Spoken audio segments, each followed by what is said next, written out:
Hey guys, my name is Ryan. And my name is Miska. And welcome to Overwatch Central. So this is something that we've been over quite a few times, yet here we are again. Group sizes when queuing in Overwatch has had an impact on the matchmaking and the matches, of course, in many ways. For this video, we won't necessarily be talking about playing 6-stack versus another 6-stack from a coordination or communication perspective, but rather how the group size you decide to go into matchmaking with can impact your upcoming games in very negative ways. And this is all to do with matchmaking. Blizzard has actually addressed this multiple times. Remember that video we did a while ago talking about rank changing? Well, we're going to go over everything that was said then, but we don't want to make this video in an attempt to get Blizzard's attention, but as an announcement to you watching, just to keep this in mind when you queue up for the time being. Before we begin, however, I do want to ask you guys in the comments below whether you've had any crazy experiences with matchmaking, been put against people in maybe GM when you're in Diamond, whether you're in Silver and been put against Diamond players as well, stuff like that. Any crazy stories, let us know in the comments below. But I digress, let's get started.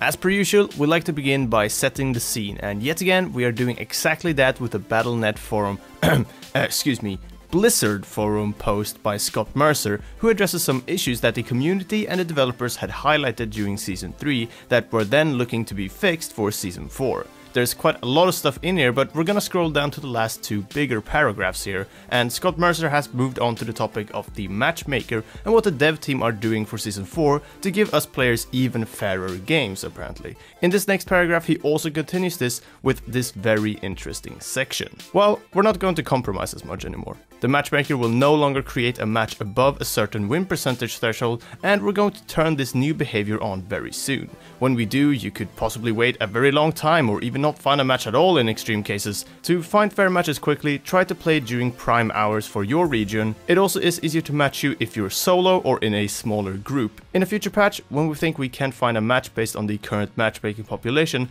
then we'll warn you that the wait might be a very long time. This was posted on the 3rd of March, and it's kind of hard to tell if all of this has actually properly been implemented or not. But to be fair, that is pretty much always the case when it comes to the matchmaker, as us players can't really see directly into what changes they made and see how that affects us instantly. Anyway, I think a lot of people actually missed this, to be honest, as it's not really been brought up properly for discussion, that much at least, and people seem to have just settled for the matchmaker being a bit weird and just accepted that. Not only does Scott Mercer explain how not queuing during prime hours for your region can very well result in unfair games, but he does also recommend people to stick to smaller groups when queuing, something that I feel like a lot of people haven't really picked up on, then queued as bigger groups and later just accepted that, oh, this seems to be the case now, when in fact this was announced over a month ago. So basically it seems like this has passed a lot of people by. I've been wondering why matchmaking has not been working well in certain cases, so we wanted to start by highlighting this post. Essentially, don't expect the matchmaker to give you fair games all the time if you're queuing as more than a 1 to 3 player party. Though personally, through experience, I think even 3 players is pushing the limit sometimes.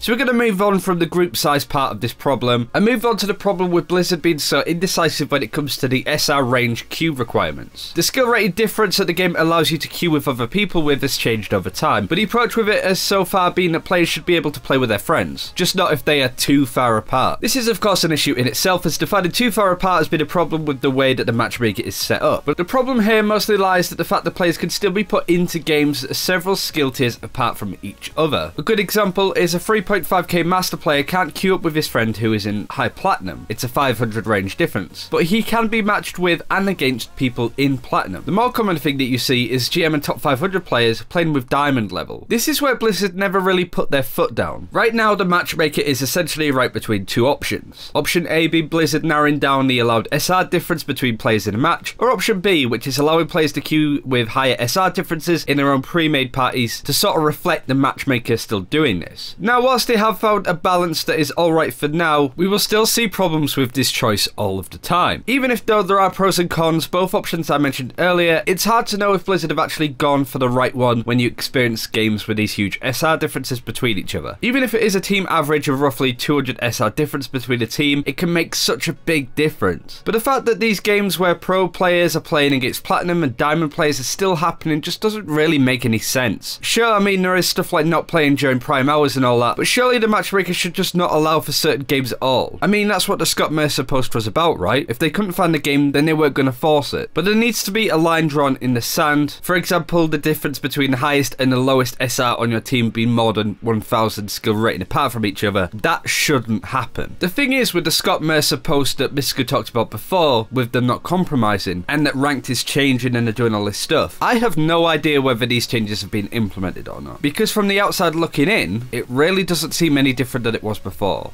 To try and wrap this video up, we wanted to include a section here to just sum everything up and give you our verdict on this topic. Essentially, we're still hoping for updates regarding narrowing down the maximum SR difference allowed between players in the same match, especially in higher tiers such as Masters and upwards, where we see problems regarding queuing in groups with size greater than even 2 players, and anything from 3 to 6 players seems to just be creating problems. All the way up to Diamond, we recommend queuing as a 1 to 3 stack, only playing as 4 or more players if you really want to test the limits of the matchmaker or if you're all close to each other's SR. In Master tier or higher, we recommend queuing as 1 to 2 players in the same group, only playing as 3 or more if you are all close to each other's SR. This is not only for that group's own sake, but for everyone's, as at the end of the day, getting fair games and ranked play is a shared interest among all of us Overwatch players. And that's it for this time. Thank you very much for watching. Like I said at the start of the video, do let us know the crazy matchmaking stories that you guys have had. We've seen some amazing pictures of top 500s being put into games with plats and stuff like that. It's crazy. So do let us know if you have any stories like that. Like and subscribe if you haven't already. We put out daily Overwatch content for those that don't know. And until next time, take care, and we'll see you then.